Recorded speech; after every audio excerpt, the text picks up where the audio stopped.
वाय नमस्तुभ्यम। हर हर महादेव। भटिंडा पंजाब में गुरुजी पंडित प्रदीप मिश्रा जी द्वारा संत शिव महापुराण कथा आज 10 जनवरी को पूर्ण हो चुकी है। आज 7वें दिन की कथा, अंतिम दिन की कथा में गुरुजी ने बहुत अधिक रोचक जानकारियां दिए हैं, साथ ही कुछ उपयोगी जानकारियां भी दिए हैं। 11 जनवरी 2024 पौष मास अमावस्या के विशेष तिथि पर कर सकते हैं। और इस कथा में गुरुजी ने बच्चों के लिए अमावस्या के दिन किए जाने वाले एक विशेष उपाय की जानकारी दी है, तो उसकी जानकारी आपको इसी वीडियो के माध्यम से प्राप्त होने वाली है। साथ ही गुरुजी ने अमावस्या के दिन करने वाले एक अचूक उपाय की जानकारियां दी हैं, वो भी आपको इसी वीडियो के माध्यम से प्राप्त होने वाली है। इस वीडियो को आप अंत तक जरूर देखिएगा। आज 10 जनवरी श्री संत शिव महापुराण कथा में गुरुजी ने कुल 15 उपाय पत्र उपयोगी सहित जानकारियां दिए हैं।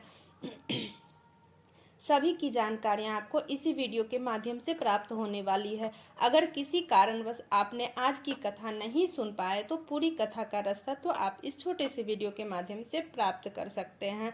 तो बढ़ते हैं आज की कथा की पहली जानकारी की ओर। अगर आपकी नौकरी अच्छी चल रही हो, अगर आपका व्यापार अच्छा चल रहा हो, तो ऐसे अच्छे समय में अपनी पत्नी के लिए जेवर बनवा लो, प्लॉट ले लो, मकान बना लो, जो काम करना है वो कर लो। उसी तरह शिव महापुराण की कथा कहती है, जब तक शरीर अच्छा है, स्वस्थ चल रहा है, भजन कर लो, और जब तक तुम्हारी कमाई चल रही है तब तक दान पुण्य कर लो। बढ़ते हैं आज की कथा की अगली जानकारी की ओर। एक पत्र आया अमन सोनी जी का।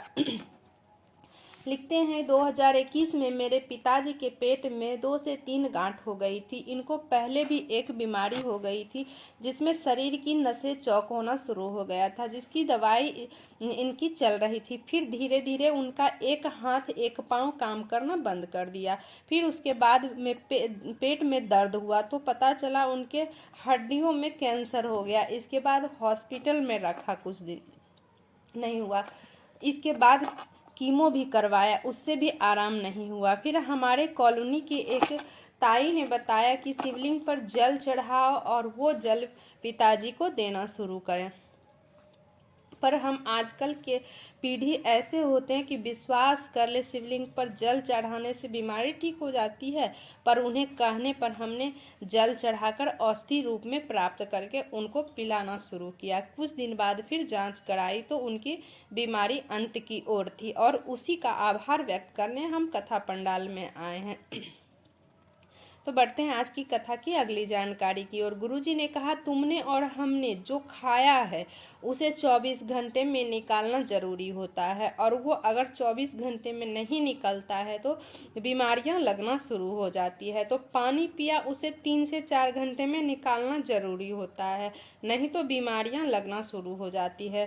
श्वास लेने में भी उसे 1 से 2 सेकेंड में निकलना जरूरी होता है। उसी तरह हमारे अंदर काम, क्रोध, अभिमान, तृष्णा, अहंकार भर गया है तो उसे भी निकालना जरूरी है, नहीं तो ये अंदर रह गया तो दिक्कत कर देगा और हमें परमात्मा के करीब नहीं जाने देगा। बढ़ते हैं आज की कथा की अगली जानकारी की ओर।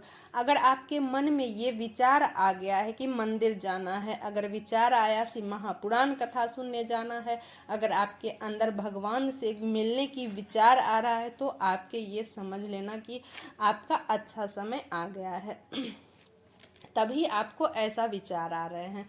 बढ़ते हैं आज की कथा की अगली जानकारी की ओर। गुरुजी ने कहा, मुंबई की कथा कैंसिल हो गई है और उनकी जगह पे अब जो कथा होगी वो 16 जनवरी से 40 गांव महाराष्ट्र में कथा होगी। बढ़ते हैं आज की कथा की अगली जानकारी की ओर। गीता प्रेस गोरखपुर की शिव महापुराण के कथा में लिखा हुआ है कि शंकर भगवान की पोथी में जहाँ पर शिव महापुराण की कथा हो रही है उस पर अर्पित बेलपत्र नहीं रहती, वो दुनिया की सबसे बड़ी औषधि बन जाती है, साधारण नहीं होती है वो। बढ़ते हैं आज की कथा की अगली जानकारी की ओर। किसी तीर्थ में जाओ तो 5 स्टार होटल में जाना या नहीं जाना वो अलग बात है, पर कहीं लंगर चल रहा हो, भंडारा चल रहा हो और उसमें जैसा भी भोजन मिल रहा हो उसे जरूर प्राप्त करना। बढ़ते हैं आज की कथा की अगली जानकारी की ओर। जो आप कमा रहे हो उसका 2% अपने ऊपर भी खर्च करो। ऐसा नहीं कि जोर जोर से मर गए, अपने कैपेसिटी से दुगना मेहनत कर रहे हैं, खूब कमाओ। हम ऐसा नहीं कहते कि सीहोर वाले महाराज को दे दो। हम ये कह रहे हैं कि अपने ऊपर भी खर्च कर लिया करो। 20,000 रुपये कमा रहे हो तो 200 रुपये या 500 की शर्ट तो ज़रूर ही खरीद सकते हो। तुम इतना कमा रहे हो तो तुम्हारे पास कैसा मोबाइल है ज़रा देखो। तुम्हारा बेटा एप्पल वाला मोबाइल चला रहा है। बढ़ते हैं आज की कथा की अगली जानकारी की ओर। गुरुजी ने बताया शिव महापुराण कथा उमाखंड में भगवान शंकर माता पार्वती से कहते हैं, शरीर का विकास करना मेरा कार्य है, पर बुद्धि का विकास करना उस व्यक्ति के स्वयं के हाथ में है। क्या अच्छा और क्या बुरा है, क्या सही क्या गलत है, ये व्यक्ति को स्वयं जान परख के समझना चाहिए। बढ़ते हैं आज की कथा की अगली जानकारी की ओर। निर्मला देवी जी पत्र लेकर आए। कर्जा ज्यादा हो गया था, शायद इसको चुकाना मुश्किल हो गया था, रोते रोते जीवन निकल गया। आपकी कथा टीवी पे आती थी, जिसने बल प्रदान की अपने बेलपत्र के काटे बेलपत्र की पत्ती और समी का पत्र का एक उपाय बताया था। वो उपाय मैंने किया और पूरा कर्जा चुका दिया और संकल्प लिया था कर्जा चुकाने के बाद कथा पंडाल में जाऊंगी। इतना बड़ा कर्जा चुका गया और इस आभार को व्यक्त करने मैं कथा पंडाल में आई हूँ। तो बढ़ते हैं आज की कथा की अगली जानकारी की ओर। स्त्री नारी अपने पिता को, अपने पति को, अपने पुत्र को, अपने परिवार को कभी डूबते हुए नहीं देख सकती। कुछ भी करेगी पर डूबने नहीं देगी। पत्नी कभी गलत सलाह नहीं दे सकती है। तो बढ़ते हैं आज की कथा की अगली जानकारी की ओर। जब हम भगवान शंकर का पूजन करते हैं या एक लोटा जल अर्पित कर रहे होते हैं, तो अभिषेक कर रहे हैं तो हमारे ऊपर आने वाले कष्ट उसी कोशीपुत्र कार्तिकेय समाप्त कर देते हैं। इस भटिंडा की भूमि से एक प्रण लेकर जाओ। मैं प्रतिदिन शिव नाम का स्मरण जरूर करूंगी, श्री शिवाय नमस्तुभ्यम कहूंगी। सिर्फ अपने दुख के लिए नहीं, परिवार में जितने लोग, जितने सदस्य रह रहे हैं, उन सभी के कष्ट के निवारण के लिए। बढ़ते हैं आज की कथा की अगली जानकारी की ओर। ज्योति जी पत्र लेकर आई। मेरे पति बीएसएफ में नौकरी करते हैं। मेरे पति को मिर्गी की बीमारी हो गई थी, दौरे पड़ने लगे थे। 2 दिन में, 8 दिन में, सप्ताह भर में दौरे आते थे। हमने आसपास दिल्ली तक इलाज करवाया पर कोई लाभ नहीं हुआ। अंग्रेजी और देसी सब इलाज करवाया। 2022 में पहली बार कथा सुनी और मैं अपने पति से कहती, बाबा के मंदिर में साफ सफाई करके आगे आओ और जो बेलपत्री चढ़ी हुई हो उसे नंदी के पास बैठकर खा लो। मेरे पति ने भी ऐसा ही करना शुरू कर दिया। मैं बाबा को धन्यवाद करने आई हूँ। 2022 से 2023 में पूर्णतः ठीक हो गए। मेरे पति को एक भी दौरे नहीं आते हैं। अब उसी का आभार व्यक्त करने में कथा पंडाल में आई हूँ। तो बढ़ते हैं आज की कथा की अगली जानकारी की ओर। रेखा देवी जी पत्र लेकर आई। मैं कथा में नहीं आ पाई हूँ। मेरी जेठानी कथा में आई है। मैं नहीं आ पाई क्योंकि बच्चा छोटा है। 22 साल में औलाद नहीं थी। 22 साल के बाद औलाद हुई है। कई डॉक्टर को दिखाया, कई जगह गोदी भरवाई पर फायदा नहीं हुआ था। आखिरी बार जब सब जगह से हार गई तब टीवी पे शिव महापुराण कथा सुनना शुरू किया। पति पत्नी दोनों शिव मंदिर में जाना शुरू किया। जल चढ़ाना, बेलपत्र खाते, सफेद आंकड़े के जल का प्रयोग किया और बाबा की कृपा से, बाबा के भरोसे करके कुंदकेश्वर महादेव का नाम लेते हुए, तुमरुकिया जी का नाम लेते हुए उपाय किया और बाबा की कृपा से मुझे पुत्र रत्न की प्राप्ति हुई है, जिसका नाम हमने विधान रखा है।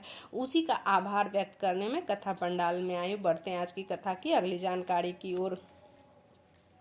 गुरुजी ने कहा कि सरकारी नौकरी या इंटरव्यू के लिए जाने वाले हो तो उन्हें पूरा मेहनत करना है और इंटरव्यू के पहले बेलपत्री की बीच वाली पत्ती में शहद लगाकर उसे शिवलिंग में चिपकाते हुए जाइए और ये विश्वास रखना कि अब मेरी मेहनत के साथ साथ मेरे महादेव हैं मेरे साथ, मुझे सफल होने से अब कोई नहीं रोक सकता।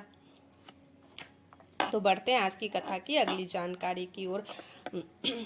श्री संत शिव महापुराण कथा जो भटिंडा पंजाब में चल रही है, इस कथा में चौथे दिन की कथा में गुरुजी ने 8 जनवरी को बच्चे के लिए एक नए उपाय की जानकारी देते हुए बताया था कि जो बच्चा मंदबुद्धि है, जिसकी लार टपकते रहती है, बच्चे का विकास नहीं हो रहा है, विवेक नहीं है, कुछ समझ में नहीं आ रहा है, तो ऐसे बच्चों के लिए जब गाय का बछड़ा दूध पी रहा होता है तो उसके मुख में आप देखेंगे कि फेन लगा रहता है। उस फेन को बस आपको ले लेना है, उस फेन को चम्मच में निकाल लीजिए और अमावस्या के दिन मतलब कल 11 जनवरी के दिन उस फेन को बच्चे को पिला दीजिए, उसे चटा दीजिए। ऐसा आप 2 से 3 अमावस्या करके देखिए, बच्चे का विवेक कार्य करना शुरू कर देगा, बच्चे का लार टपकना बंद हो जाएगा, बच्चे में विकास होना शुरू हो जाएगा। ये विशेष उपाय आप कल यानी कि 11 जनवरी अमावस्या के शुरू कर सकते हैं। तो बढ़ते हैं आज की कथा की अगली जानकारी की ओर। छत्तीसगढ़ के भिलाई में गुरुजी के द्वारा बाँची गई एकांतेश्वर महादेव शिव महापुराण की कथा में चौथे दिन की कथा में गुरुजी ने अमावस्या के बिल्कुल नए उपाय बताए थे, जो कि इस प्रकार है। जिनके घर में कोई अधोगति से फंसा हुआ है या असमय मृत्यु हो गई है, तो ये उपाय आप महीने में सिर्फ एक बार अमावस्या के दिन सुबह या शाम कभी भी किसी भी समय कर सकते हैं। विशेष उपाय करने से आपके पूर्वज तृप्त होते हैं और आपकी अटके हुए कार्य भी पूर्ण हो जाते हैं। आपको कार्य में सिद्धि प्राप्ति होती है। कभी कभी आपके साथ ऐसा होता होगा कि आप जो भी कार्य में हाथ डालते हैं पर वो कार्य होता नहीं है, वो कार्य अटक जाता है। तो उसका कारण एक ये भी हो सकता है कि तो गुरुजी ने बताया कि 7 स्थान शिवलिंग पर ऐसे हैं जहाँ पर चंदन लगा देना है। शिव पितृलोक में पितरों की मुक्ति प्रदान करते हैं, बैकुंठ लोक में निवास प्रदान करते हैं। तो वो स्थान इस प्रकार आप बस चंदन ले लीजिए हाथ में। इसके बाद पहले आप सबसे पहले जलाधारी होती है, सबसे पहले जो गणेश जी का स्थान होता है वहाँ पर आपको बिंदी लगाना है। दूसरी बिंदी आपको कार्तिकेय जी के स्थान पर लगा देना है। इसके बाद तीसरी बिंदी आपको अशोक सुंदरी माता के स्थान पर लगा देना है। चौथी बिंदी आपको गोल कटी भाग में लगाना है जो माता पार्वती के हस्त कमल का है। इसके बाद अगली बिंदी आपको जो ऊपर जलाधारी टंगी होती है उसमें लगाना है। यदि ऊपर जलाधारी टंगी नहीं है तो आपको शिव जी के 5 पुत्रियों जया, विशाला, साम्रीवरी, गौतली और देव का नाम बोलते हुए आपको शिवलिंग के ऊपर बिंदी लगा देना है। इसके बाद आपको नंदी के दोनों सींगों में बिंदी लगा देना है और अंत में लास्ट बिंदी आपको शिवलिंग के ऊपर लगा देना है। श्री शिवाय नमस्तुभ्यम बोलते हुए आपको इस उपाय को करना है। अमावस्या के दिन आपको ये उपाय को करना है, रोज करने की ज़रूरत नहीं है। महीने में सिर्फ आप एक बार भी ये उपाय कर सकते हैं तो आपके बिगड़े हुए कार्य, अटके हुए कार्य बनने लगते हैं और आपको इस दिन करने से पूरा फल प्राप्त होता है। 11 जनवरी पौष अमावस्या का दिन है, तो इस दिन आप इस विशेष उपाय को करके विशेष लाभ प्राप्त कर सकते हैं। आज के इन उपायों से जुड़े मन में कोई सवाल है तो कमेंट बॉक्स के जरिए आप पूछ सकते हैं। वीडियो थोड़ा सा भी उपयोगी लगी हो तो वीडियो को लाइक करके कमेंट बॉक्स में हर हर महादेव जरूर लिखिएगा। भोलेनाथ आपकी सारी मनोकामनाएं पूर्ण करेंगे। श्री शिवाय नमस्तुभ्यम। हर हर